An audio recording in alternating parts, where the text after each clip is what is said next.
ഇന്ത്യയിലെ മറ്റെല്ലാ സംസ്ഥാനങ്ങളും പിടിച്ചെടുക്കുവാൻ അതിവേഗത്തിൽ കരുത്താർജിച്ച് വിജയിച്ചു വന്നിട്ടുള്ള BJP അല്ലെങ്കിൽ NDA സംബന്ധിച്ച് എന്തുകൊണ്ടാണ് കേരളത്തിൽ അത്ര വേഗത്തിൽ ഒന്ന് വിജയിച്ചു വരാൻ സാധിക്കാത്തത് എന്ന ചോദ്യത്തിൻ്റെ ഏറ്റവും പ്രധാനപ്പെട്ട മറുപടി വടക്കേന്ത്യൻ സംസ്ഥാനങ്ങളിലുള്ള രണ്ട് പ്രധാനപ്പെട്ട കാര്യങ്ങൾ കേരളത്തിലില്ല. ഒന്ന്, വടക്കേന്ത്യൻ സംസ്ഥാനങ്ങളിൽ ഹിന്ദു മതവിശ്വാസികളുടെ ഒരു വലിയ നിരയുണ്ട്. കേരളത്തിലേക്ക് വരുമ്പോൾ കേരളത്തിലെ ഭരണത്തെ തീരുമാനിക്കുന്നതിൽ ന്യൂനപക്ഷങ്ങൾക്ക് വലിയ പങ്കുണ്ട്, പക്ഷെ വടക്കേന്ത്യയിൽ അതില്ല. അതൊന്നാമത്തേത്. രണ്ട്, മറ്റ് സംസ്ഥാനങ്ങളെ അപേക്ഷിച്ച് സാക്ഷരത വളരെ ഏറെയാണ് കേരളത്തിൽ. സ്വാഭാവികമായും അവർ വളരെ ചിന്തിച്ച് അവർ പലതിനോടും കലഹിച്ച് അതിനേക്കാൾ അപ്പുറത്തേക്ക് ഇവിടെയുള്ള രണ്ട് പ്രധാനപ്പെട്ട പാർട്ടികൾ, അതായത് UDFും LDFും, അവരെക്കാൾ അപ്പുറത്തേക്ക് ജനങ്ങൾക്കിടയിൽ ഒരു വിശ്വാസ്യത പിടിച്ചു പറ്റിയെങ്കിൽ മാത്രമേ കേരളത്തിൽ വിജയിച്ചു വരാൻ സാധിക്കൂ. അതുകൊണ്ട് ഇവിടുത്തെ ന്യൂനപക്ഷങ്ങളിൽ ഏറ്റവും പ്രധാനപ്പെട്ട മുസ്ലിങ്ങൾ കോൺഗ്രസിനൊപ്പവും ഇടതുപക്ഷത്തോടൊപ്പവും നിൽക്കുമ്പോൾ ഇവിടുത്തെ ക്രിസ്ത്യാനികളുടെ വോട്ട് ചേർത്ത് നിർത്തുക എന്നുള്ളതാണ് കേരളത്തിൽ അധികാരത്തിലെത്താൻ BJPക്ക് എളുപ്പത്തിൽ കഴിയുന്ന ഒരു പൊളിറ്റിക്കൽ തന്ത്രം. ആ തന്ത്രങ്ങളൊന്നും കേരളത്തിൽ അങ്ങനെ നിലനിൽക്കാത്തതിൻ്റെ കാരണത്താലാണ് BJPക്ക് അത്ര എളുപ്പത്തിൽ കേരളത്തിലേക്ക് കാലുകുത്താൻ കഴിയാത്തത് എന്ന് കോൺഗ്രസ് അടക്കമുള്ള ഇതര പാർട്ടികൾ പറയുകയും ചെയ്യുന്നുണ്ട്. പക്ഷേ നിലവിലത്തെ രാഷ്ട്രീയ സാഹചര്യം പരിശോധിക്കുമ്പോൾ ഭരണവിരുദ്ധ വികാരവും കോൺഗ്രസിനോടുള്ള വിശ്വാസമില്ലായ്മയും ഒക്കെ പരിഗണിച്ചുകൊണ്ട് കേരളത്തിൽ BJPക്ക് വലിയ വേരോട്ടമാണ് ഉണ്ടായിക്കൊണ്ടിരിക്കുന്നത്. 20% വോട്ട് വർധനവ് 2024 ലോക്സഭാ തെരഞ്ഞെടുപ്പിൽ കേരളത്തിൽ BJPക്ക് ഉണ്ടാകുന്നു. അതിൽ 9 മണ്ഡലങ്ങളിൽ 1-ാം സ്ഥാനത്തെത്തുന്നു, 11 മണ്ഡലങ്ങളിൽ 2-ാം സ്ഥാനത്തെത്തുന്നു. അതൊക്കെ BJPക്ക് നൽകുന്ന ആത്മവിശ്വാസം ചെറുതല്ല. അപ്പോൾ അത്തരത്തിൽ കേരളത്തിൽ BJPക്ക് വളർന്ന് പടർന്ന് പന്തലിക്കുവാൻ കഴിയുന്ന രാഷ്ട്രീയ സാഹചര്യം ഉണ്ടാകണമെങ്കിൽ നിലവിൽ കേരളത്തെ ആര് ഭരിക്കണമെന്ന തീരുമാനമെടുക്കുന്ന ന്യൂനപക്ഷങ്ങളിൽ ഏറ്റവും പ്രധാനപ്പെട്ട ഒന്ന് മുസ്ലിം ആണെങ്കിൽ മറ്റൊന്ന് ക്രൈസ്തവ വിഭാഗങ്ങളാണ്. ആ ക്രൈസ്തവ വിഭാഗങ്ങളെ ചേർത്ത് നിർത്തുവാൻ ക്രിസ്മസ് അവരോടൊപ്പം ആഘോഷിക്കുന്നു, അവരോടൊപ്പം കേക്ക് മുറിക്കുന്നു. അങ്ങനെ കേരളത്തിലെ ക്രൈസ്തവരെ ചേർത്ത് നിർത്തിക്കൊണ്ടുള്ള പുതിയ മുന്നേറ്റങ്ങൾക്ക് തിരിതെളിയിക്കുകയാണ് BJP. വഖഫ് ഭേദഗതി ബില്ലിലും അതോടൊപ്പം കഴിഞ്ഞ കാലങ്ങളിൽ ഉണ്ടായ ശബരിമല സ്ത്രീ പ്രവേശനവും ഒക്കെയായി ബന്ധപ്പെട്ടുകൊണ്ട് ഇത്തരത്തിൽ പോപ്പുലാരിറ്റിയിലുള്ള ഒരു കമ്മ്യൂണിറ്റിയെ ചേർത്ത് നിർത്തുവാൻ വേണ്ടി BJP പല തന്ത്രങ്ങളും പയറ്റിയിട്ടുണ്ട് എന്നുള്ളതാണ് പ്രതിപക്ഷ പാർട്ടികൾ പറയുന്നത്. ശബരിമല വിഷയം നടന്ന സമയത്ത് ഹൈന്ദവ വിശ്വാസികളുടെ മുഴുവൻ വോട്ടുകളും പിടിച്ചെടുക്കുവാൻ വേണ്ടിയുള്ള എല്ലാ തന്ത്രങ്ങളും BJPയുടെ ഭാഗത്തു നിന്നുണ്ടായി എന്നും അവിടെ BJPക്ക് ഉണ്ടായ മേൽക്കൈ വലിയ രീതിയിൽ പത്തനംതിട്ട ജില്ലയടക്കം അതിൻ്റെ സമീപ പ്രദേശത്തുള്ള ഇടങ്ങളിലെല്ലാം വലിയ സ്വാധീനവും വോട്ട് വർധനവും ഉണ്ടാക്കുവാൻ BJPക്ക് സാധിച്ചു.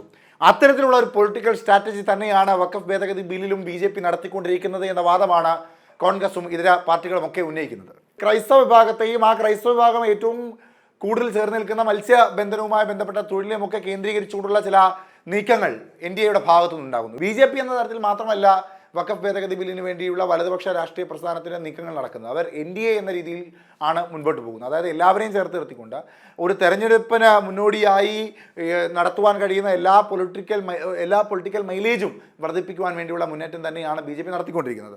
അതിൻ്റെ ഭാഗമായി മുനമ്പത്ത് ഒരു പ്രത്യേക സമ്മേളനം ഈ 10-ാം തീയതി വിളിച്ചു കൂട്ടിയിട്ടുണ്ട് NDA. മാറി മാറി വർഷങ്ങളായി കേരളത്തിൽ ഭരിച്ചുകൊണ്ടിരിക്കുന്ന രണ്ട് പാർട്ടികൾക്കും മത്സ്യത്തൊഴിലാളികളുടെ പ്രശ്നങ്ങളോ അവരുടെ കണ്ണീരോ മനസ്സിലാക്കി പ്രവർത്തിക്കുവാൻ കഴിയാത്ത സാഹചര്യത്തിൽ അവരെന്തിനാണ് തീരദേശത്ത് ഖനനം നടക്കുന്നതുമായി ബന്ധപ്പെട്ട വിഷയത്തിൽ വലിയ വ്യാകുലത പ്രകടിപ്പിക്കുന്നത് എന്ന ചോദ്യമാണ് ഇന്ത്യയുടെ ഭാഗത്തുനിന്ന് ശക്തമായി വരുന്നത്. കൂടാതെ ഇവിടെ മറ്റൊരു പ്രധാനപ്പെട്ട കാര്യം, പാർലമെന്റിൽ ഇന്ത്യ സഖ്യം ഒരു തീരുമാനമെടുക്കുന്നു വഖഫ് ഭേദഗതി ബില്ലിനെതിരെ ഒറ്റക്കെട്ടായി നിന്നുകൊണ്ട് അതിനെതിരായി വോട്ട് ചെയ്യണമെന്ന്. എന്നാൽ അതിലൊരു 10 MPമാർ, UDFിനൊപ്പം നിൽക്കുന്ന 10 MPമാർ അതിൽ നിന്ന് മാറി നിൽക്കുന്നു. അതായത് അവരുടെ ഏറ്റവും പ്രധാനപ്പെട്ട വോട്ട് ബാങ്കിങ് എന്ന് പറയുന്നത് ക്രൈസ്തവ വോട്ടുകളാണ്. ആ ക്രൈസ്തവ വോട്ടുകളിൽ വിള്ളലുണ്ടാകുന്ന തരത്തിലേക്ക് വഖഫ് ഭേദഗതി ബില്ലുമായി ബന്ധപ്പെട്ട് യാതൊരു തരത്തിലുള്ള സന്ധിക്കും തങ്ങൾ തയ്യാറല്ല, അതിന് വോട്ട് ചെയ്യാൻ കഴിയില്ല എന്നൊക്കെ പറഞ്ഞുകൊണ്ട് ഒരു വ്യത്യസ്തകരമായ അഭിപ്രായങ്ങൾ അറിയിച്ചവർ മാറി നിന്നു. ഇവിടെ ജോസ് കെ മാണിക്കും ഇത്തരത്തിൽ UDFിനോടൊപ്പം നിൽക്കുന്നത് കൊണ്ട് അതിന് മാറിയോ അതില്ലെങ്കിൽ അതിനോട് ചേർന്ന് നിന്നോ ഒരു തീരുമാനമെടുക്കുവാൻ കഴിയാത്ത രാഷ്ട്രീയ സാഹചര്യമുണ്ട്. ഈ രാഷ്ട്രീയ സാഹചര്യത്തിൽ കേരളത്തിലെ LDFിൽ നിന്നും UDFിൽ നിന്നും നിരവധി പേർ ഇത്തരത്തിലുള്ള പല സാമുദായിക മതപ്രശ്നങ്ങൾ കാരണം BJPയിലേക്ക് പോയിട്ടുണ്ട്.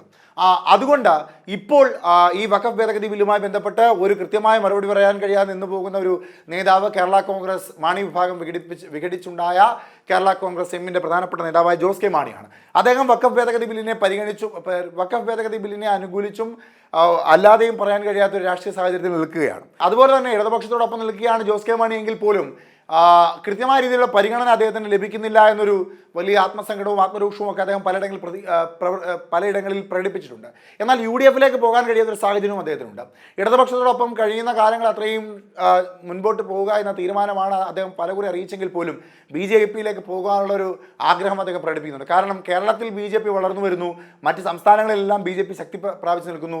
ഗവർണർ സ്ഥാനത്തേക്ക് കേരളത്തിൽ നിന്നുള്ള നേതാക്കന്മാരെ പരിഗണിക്കുന്നു, MP സ്ഥാനത്തേക്ക് അദ്ദേഹത്തെ പരിഗണിക്കപ്പെടാം. അങ്ങനെ പല കാര്യങ്ങളിൽ നേട്ടങ്ങൾ ഉണ്ടാകാൻ സാധ്യതയേറെയുള്ള ഒരു നേതാവാണ് ഈ ജോസ് കെ മാണി. അദ്ദേഹത്തിന് ഏറ്റവും പ്രധാനപ്പെട്ട ഒരു കടമ്പ കടക്കേണ്ടത് അവിടെ PC ജോർജും അതിനോടൊപ്പം അദ്ദേഹത്തിൻ്റെ മകൻ ഷോൺ ജോർജും ഉണ്ട് എന്നുള്ളതാണ്. ഇവിടെ PC ജോർജും ഷോൺ ജോർജും പലതരത്തിലുള്ള മുന്നണികൾ രൂപീകരിച്ചുകൊണ്ട് അവരോടൊപ്പം ചേരാൻ ശ്രമിച്ചെങ്കിൽ പോലും പിന്നീട് BJP-യിലേക്ക് ലയിക്കുകയാണ് അവർ ചെയ്തത്. അവരിപ്പോൾ BJP-യുടെ മാത്രം നേതാക്കന്മാരാണ്. പക്ഷേ ജോസ് കെ മാണിക്ക് അത്തരത്തിലുള്ള ഒരു മുന്നേറ്റം നടത്തുവാൻ സാധിക്കില്ല. ജോസ് കെ മാണി BJP-യിലേക്ക് ചേക്കേറുകയാണെങ്കിൽ സ്വാഭാവികമായും ഇടതുപക്ഷത്തിലെ കേരള കോൺഗ്രസ് എന്ന സംഘടനയോടൊപ്പം മുന്നണിയോടൊപ്പം പോകാൻ മാത്രമേ കഴിയൂ. എന്നാൽ അദ്ദേഹത്തോടൊപ്പമുള്ള അണികളിലും പ്രവർത്തകരും ചില ആളുകളൊക്കെ കോൺഗ്രസിനൊപ്പവും LDF-നൊപ്പവും നിൽക്കുവാനുള്ള തീരുമാനമെടുത്താൽ അദ്ദേഹം ഏത് തരത്തിലുള്ള മുന്നേറ്റമാണ് ഉണ്ടാക്കുവാൻ പോവുക എന്നുള്ളതും പ്രവചിക്കുവാൻ കഴിയാത്തത് തന്നെയാണ്. BJP-യുടെ സംസ്ഥാന അധ്യക്ഷനായി രാജീവ് ചന്ദ്രശേഖർ ചുമതലയേറ്റപ്പോൾ 50-ലേറെ പേർ BJP-യിലേക്ക് അംഗത്വം സ്വീകരിക്കുന്നു. ഇനിയും പലരും BJP-യിലേക്ക് വരാൻ പോകുന്നുണ്ട്.